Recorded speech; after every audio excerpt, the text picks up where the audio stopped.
Hey guys, we are back with some more Salt Lake City Lakers franchise mode, and in this one, we are going to be making a few trades because there are certain players who do not fit into our lineup anymore, and the first one would be Filipino. He's been relegated to the fourth line now. He played only 720 of ice time in the first game of the season. He's getting paid more in millions per year than he played in ice time per game in that one game there. So I think it's time to move on from Heedle. We have other guys now like Plekanec. We have Wah coming up. He's on the third line, and he should only get better. We have Wright, of course, and then we have Faxa as the veteran presence there at the second line. I don't think we need Heedle anymore. And on top of that, he also did not have the greatest season last year compared to the year before. He had 54 points in 69 games, but then he had 32 points in 82 games. He's just had it rough over the past year and a half or so. So I think we need to move on from him. The next guy is going to be Josh Manson. I had struggled to find a spot for Carson Lambos, and I do want to get him in there. We do have to play him. So I think we need to take Manson out, and we will get Lambos in, and we are going to try to find a trade for Josh Manson. Now, I think for the defensive pairs, we'll go for Fleury back with Dundas, and then Montour with Goddard, and then Wong and Lambos. So unfortunately there you got the two rookies on the same defensive pair, but hopefully that doesn't cause too much of an issue. Even though they're both rookies, I would imagine they're still both solid defensively, since Wong is a defensive defenseman and Lambos the two-way defender. So hopefully there's not too much of an issue there. And the last guy, Quinton Byfield. He has not had the greatest development. He's already 22 years of age, 82 overall. He went backwards in his development last year. I mean, he went from an 83 to an 81. Now he's back up to an 82. But that's just a little too inconsistent for me. And, I mean, he's still got some development ahead of him.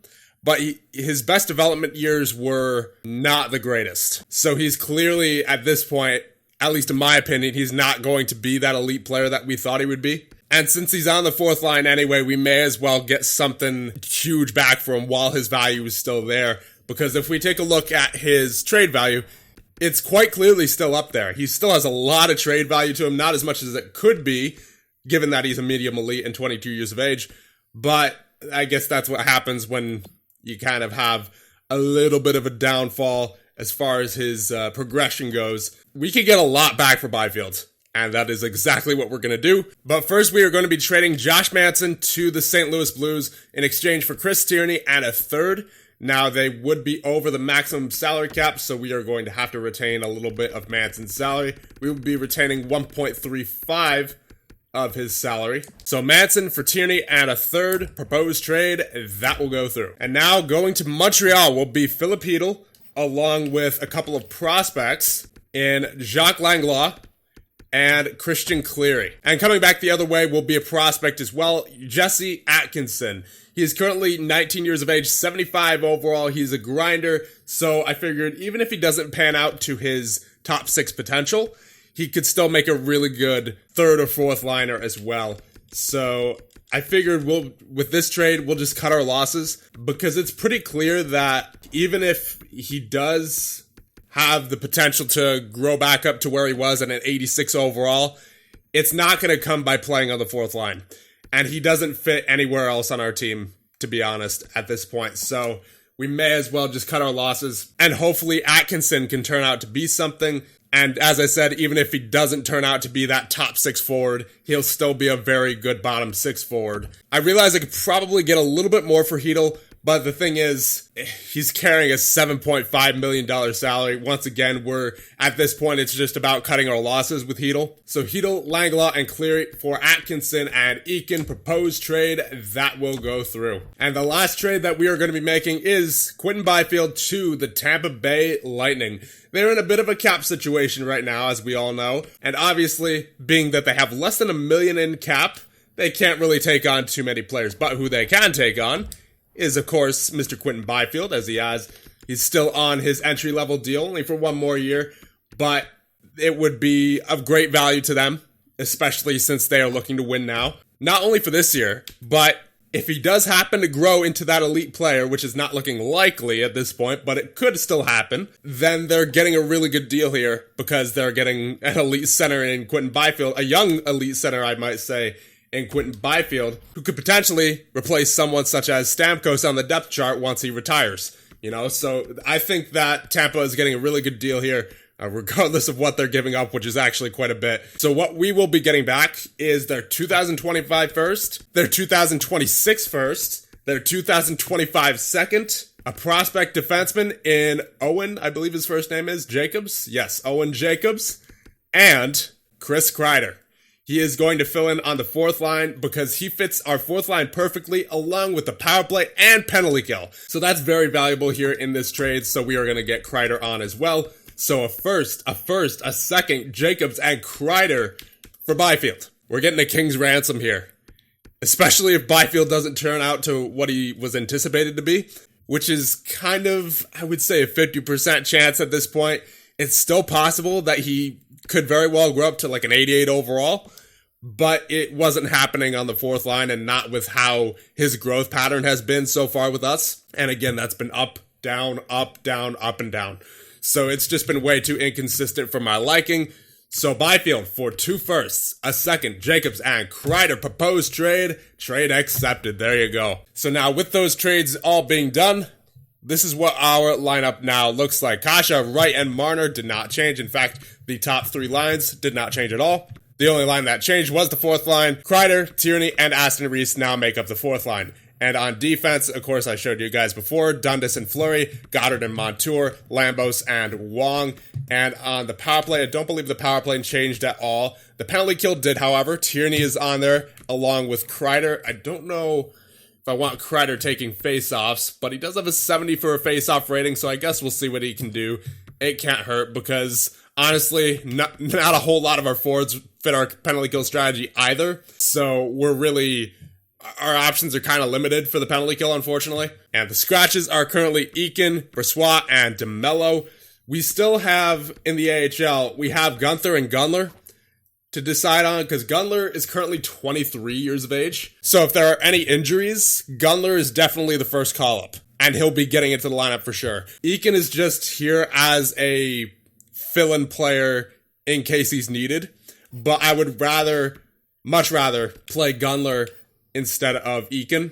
So once again, if we get an injury, Gunler's the first call-up, but I don't want him sitting idly on the bench, so that's why he's currently in the AHL on the first line with Lizotte and Gunther, and Gunther could get the call-up as well, but I'd rather give the chance to Gunler because he's 2 years older than Gunther, and if he's going to be making the NHL, his time is slowly ticking away, so we have to get him in the lineup at some point this year. So quite the eventful episode already, but that being said, let's get some simulating done and see how this team actually performs. Well, speaking of Gunler, he has been injured with a mild concussion till November 13th.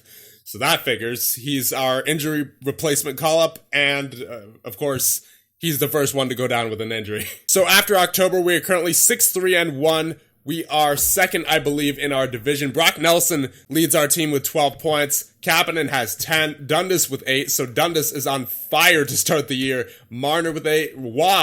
Joshua Waugh with 7. He has his first NHL goal as well. Aston Reese, Wright, and Kasha all with 6. Fleury with 4. Lambos with 4 in 9 games. So he's off to a good start as well. Tierney with 4, Plekanec with 3. He's off to a bit of a slow start, but that's made up for by the guys up here who are really hot to start the season. Faxa with 3, Goddard with 3, Burakovsky with 3, Montour with 2, Kreider with 2, Wong with nothing. That is fine. Don't really expect points out of him.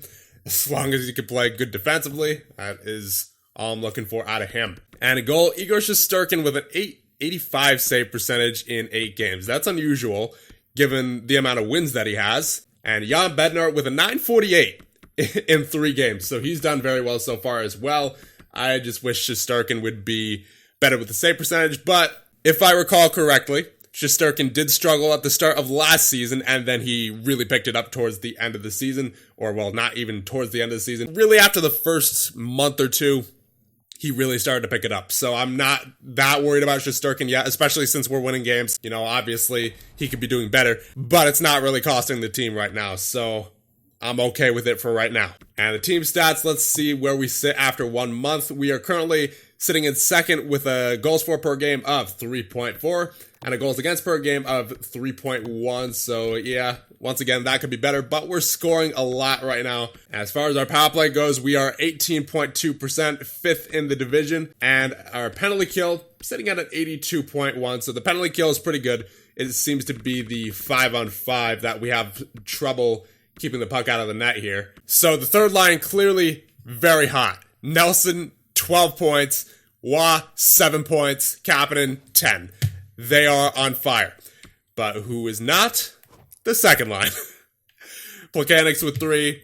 Faxa with 3. Burakovsky with 3. So, honestly, I'm not going to touch the second line right now because the third line's going and the first line is going. So, at this point, they just have to figure it out on their own.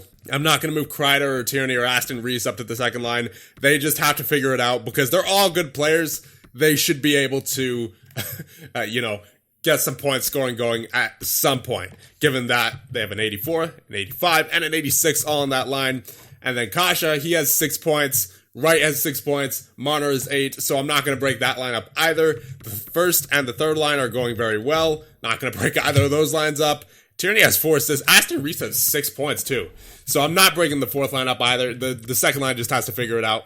It's as simple as that. And then Dundas also clearly benefiting from playing with Hayden Fleury. He has 8 points on the season currently. If he keeps that up, he is going to be phenomenal for us this season and may even surpass his point total from last year, which already killed his rookie season in terms of point production, 36-15.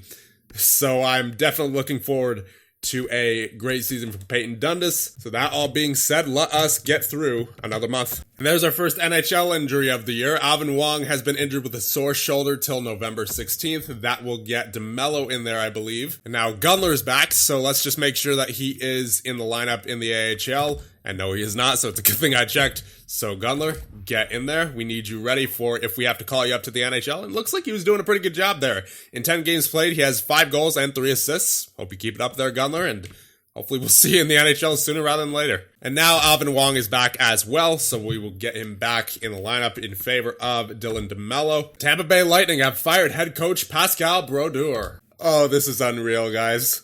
Tampa is currently 5-13-1. In other words, we have yet another chance at getting a lottery pick. Hopefully, Tampa doesn't turn it on towards the end of the season like Edmonton did last year, because then that would mean we have another chance at getting a first overall pick. And that is particularly important in this draft because there is yet another franchise player.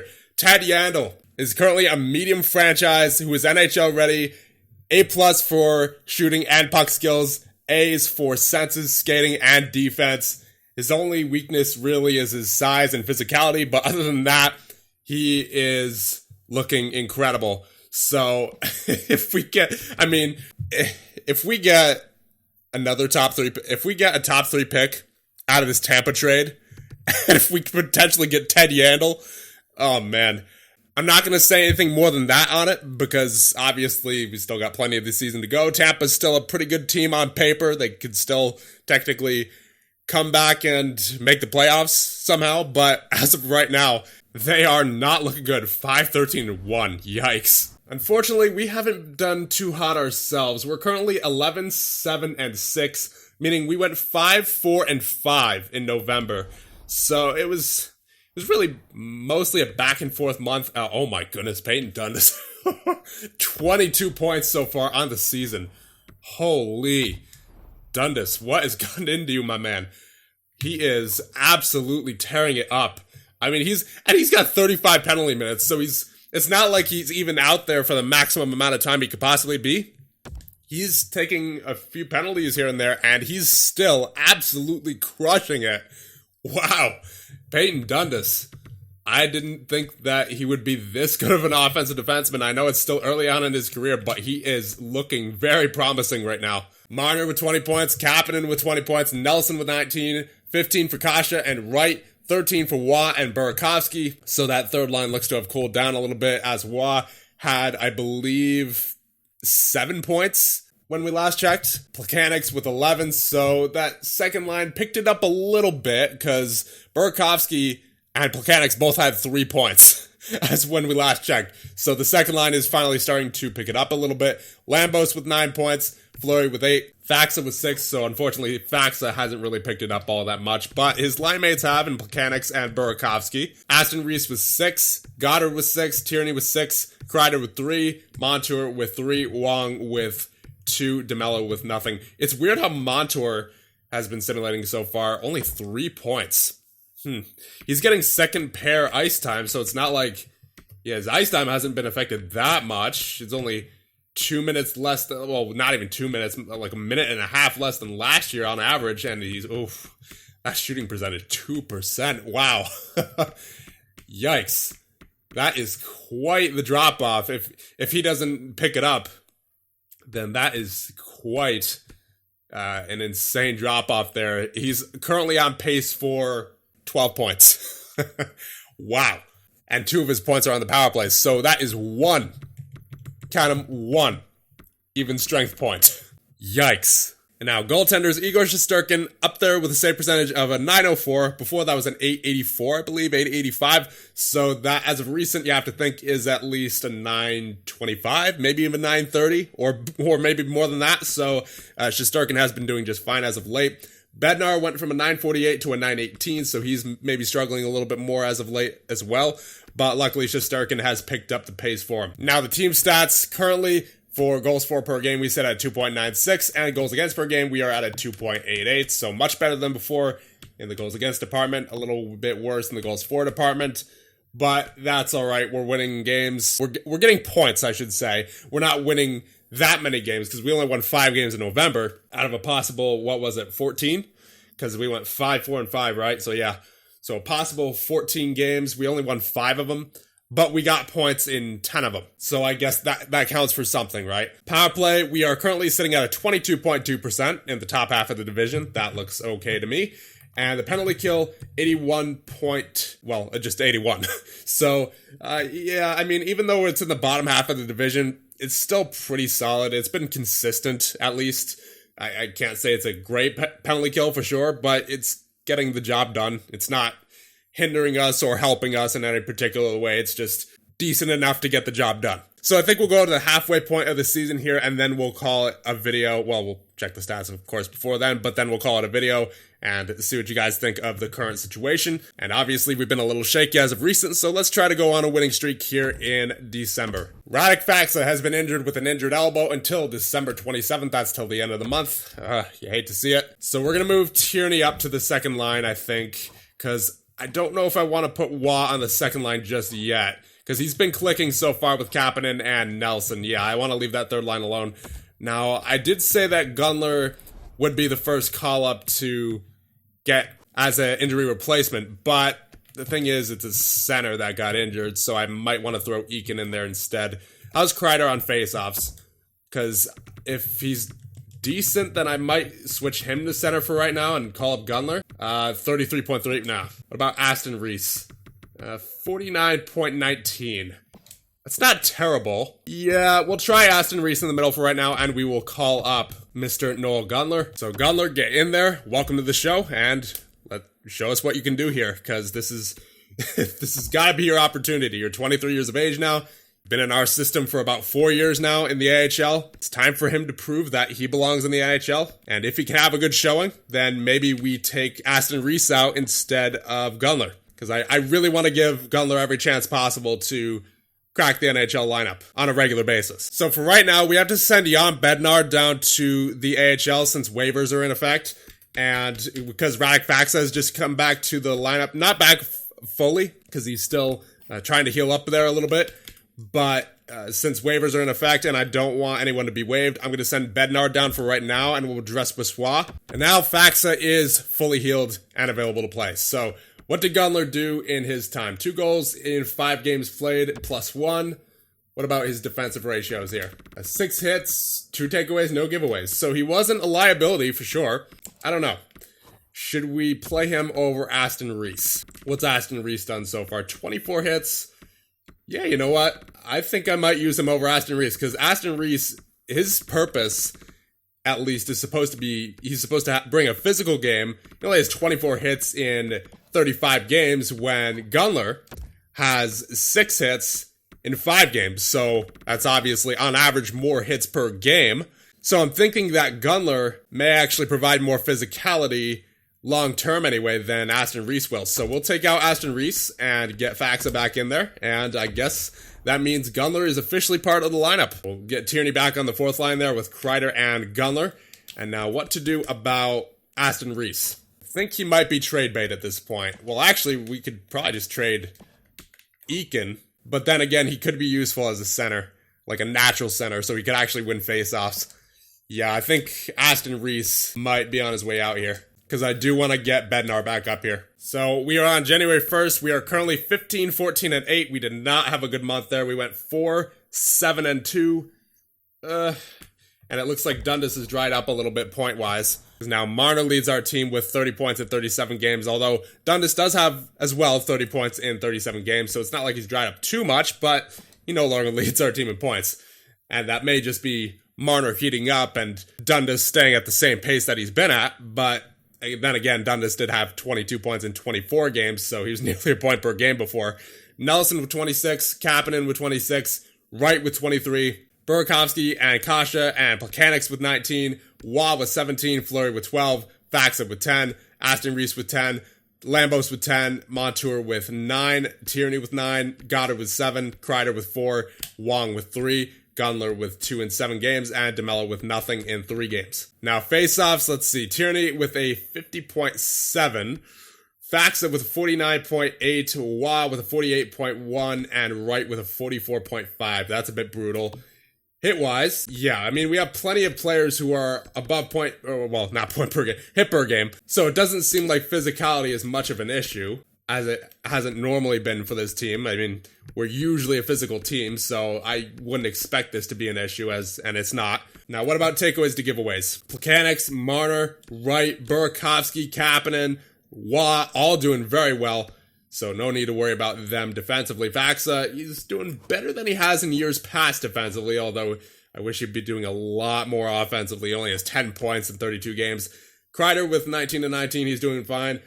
Tierney could be doing a little bit better. Kasha could be doing much better. Montour, that's a good ratio for him. Aston Reese, Fleury, not ideal either. 10 to 28, could be better for sure. Nelson, Goddard, Dundas, but he's getting offense, so I can't really complain too much. Lambos, and oh my, 10 fights for Peyton Dundas, so I guess we know the source of his penalty minutes now, as, oh my, I think all of his, all of his penalty minutes are from fights. Yep, all of his penalty minutes. 50 penalty minutes, 10 fights, 5 minutes for fighting each. Yep. Every single one of his penalty minutes are from fighting. And in goal, Igor Shesterkin with a .907 save percentage in 31 games played. Goals for per game, we are currently at a 2.78. Goals against per game, 2.86. So I'd say it's more our goals for that's hurting us right now. I think, yeah, the issue as of right now appears to be scoring. Yes, power play down to a 17.6. It was at a 22% before, I believe. Penalty kill is up to an 83.3. Even though it's in the bottom half of the division, it's still pretty good. So yeah, I'd say it's the offense that is hurting here. So there's obviously plenty of line changes that we could make here, but I don't know what you guys think about it, because there could be a trade that we could make as well. Especially someone like Faxa, who's currently only has 10 points on the season, you know? Now, just before we end things off here, I want to see where Tampa is. Oh my, they are 14, 20, and 3. It's that draft pick is looking pretty juicy at this point of the season. They could technically still come back, but it's, as of right now, it's looking pretty good. Let's see that draft class once again. Yep, it's still, the scout recommendation is still at 3 and 4 with Boganecki and Toivonen. So there is still a solid chance we could have ourselves Ted Yandel there. I'm not going to get ahead of myself, but regardless, it looks like we're getting a pretty good player with that Tampa pick. So that being said, I will end things off here. Let me know what you guys think, and I'll see you guys in the next one when we continue with the year number, what is it now, 5, 6? Yeah, year number 6. Wow, time flies. Anyway, I'll see you guys in the next one.